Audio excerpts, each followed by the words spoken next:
Welcome back. 34-year-old mother Avery Davis Bell is speaking out this morning about what she says was a dangerous delay in care by doctors in Georgia when she had a miscarriage last month.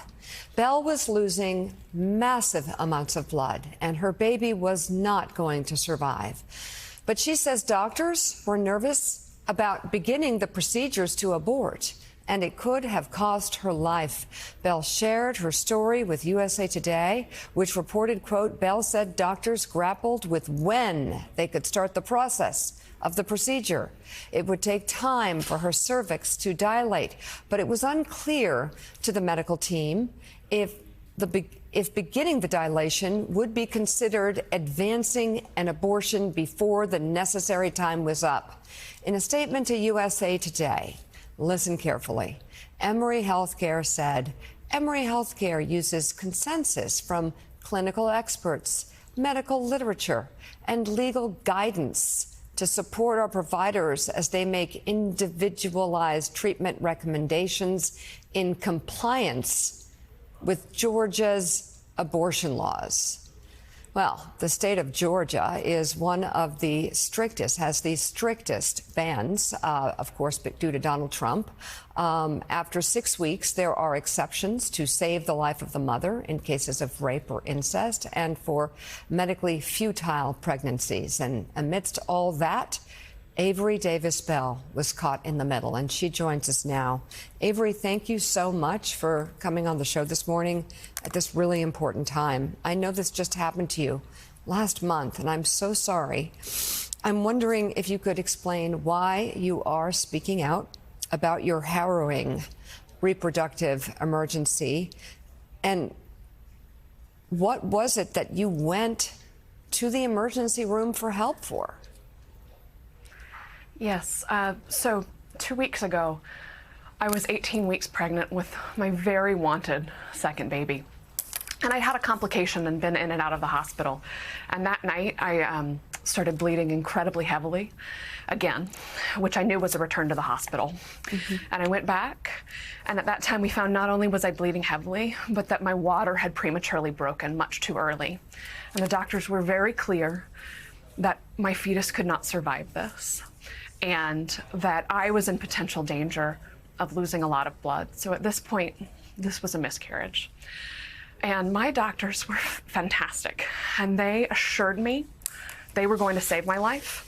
And they also made it clear that they had to make sure to operate within the law, within Georgia's abortion ban. And so there might be a waiting period, and they couldn't move up my operation until it was clear that my life was in danger. And this is because of the law that was put into place in the state because of Donald Trump's Supreme Court. So what this means was my doctors had to balance what was best for me in the moment with when it classified as being legal. And this is a place no doctor should have to be put in. And this is a situation I don't want any other person to ever have to go through.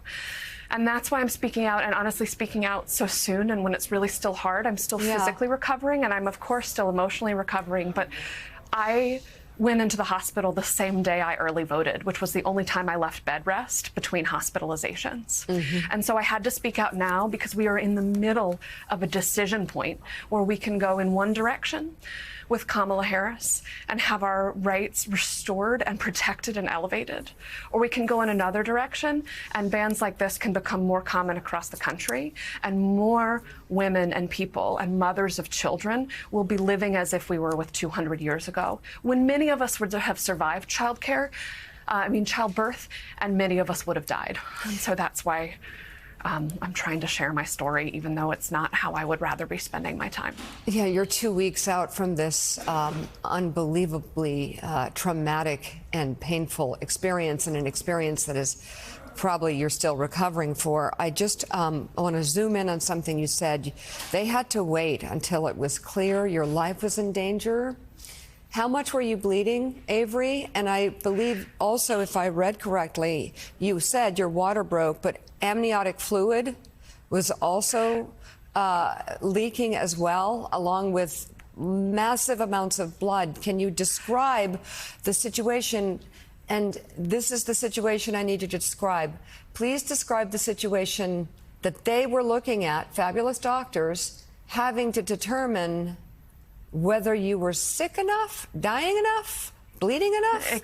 Exactly. Describe the amount. Well, yeah, so I will, but what I want to say is, like, legal laws, right? They're rules, they're categorical. They have to be. Biology is not categorical. I'm a scientist, I know this, and now I know this from my pregnancy. So I went to the hospital when I passed, and I'm sorry, this is graphic, a dinner plate-sized clot of blood at home. So a massive amount of blood, and I was still bleeding. And then I went and they found that there was amniotic fluid mixed in. And just so everyone knows, when your water breaks that early, first of all, your fetus cannot survive, and second of all, you're at very high risk of infection, and people end up in the ICU for infections. So I'm bleeding heavily, my water is broken. The doctors are very clear, this will progress to being life-threatening, and I will need a D&E, a surgery where they can control the bleeding and make sure everything is out in my uterus. But when exactly I am dying, that is actually not as easy a call to make, and they shouldn't have to make it because we knew I would get there, so they should have been able to move as soon as they could.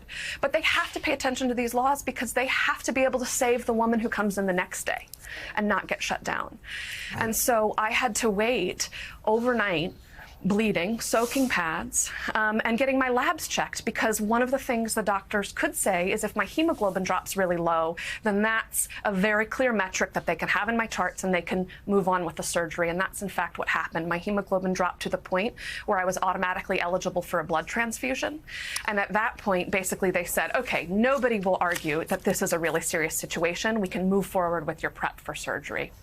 And so I had my surgery about a day after I entered the hospital, when it could have been up to, one of the scenarios we were talking about was up to a day and a half or even 2 days, depending on how long it took to prepare my cervix to be able to pass my my fetus. And again, this was 18 weeks. So a loss is sad at any point. But at this point in 2 weeks, it would have been a stillbirth. So this was, I was pretty heavily pregnant, and this is a pretty traumatic thing for a body to have to go to. And my doctors shouldn't have been put in this position, and my worst day shouldn't have made worse. And who knows, if I were in Idaho or Texas or somewhere with even worse laws than Georgia, I very well could have died waiting on this care.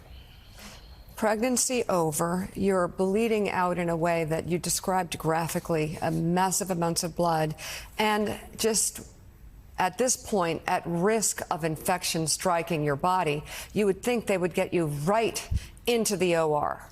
So you waited days?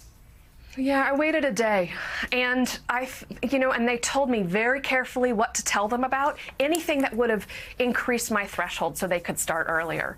But I think the law is scary to them because, again, they have to stay open to take care of other patients. And the cost of that is at doctors doing their job and of people like me waiting with a dying fetus inside, right? This was partly hard because my fetus still had a heartbeat Thursday night, but he was clearly in distress, my baby boy, my expected baby, and he was dying, and I was in danger of the same thing. But yet we put me and these doctors through these enormous hoops. And these are doctors who've trained, the doctor who did my procedure not only did medical school and residency as an OB-GYN, but also a fellowship, specialized training. So she probably had a decade of medical training or more, and then practiced several years to be able to make these hard decisions. What is the safest way to do the surgery? When should we start the surgery? That's hard enough and takes 10 years or more to learn how to do. And yet, because of Donald Trump's Supreme Court and the law that was allowed to be enacted in Georgia because of that, we're saying, the legislators in the State House have something to say about when you should make this decision.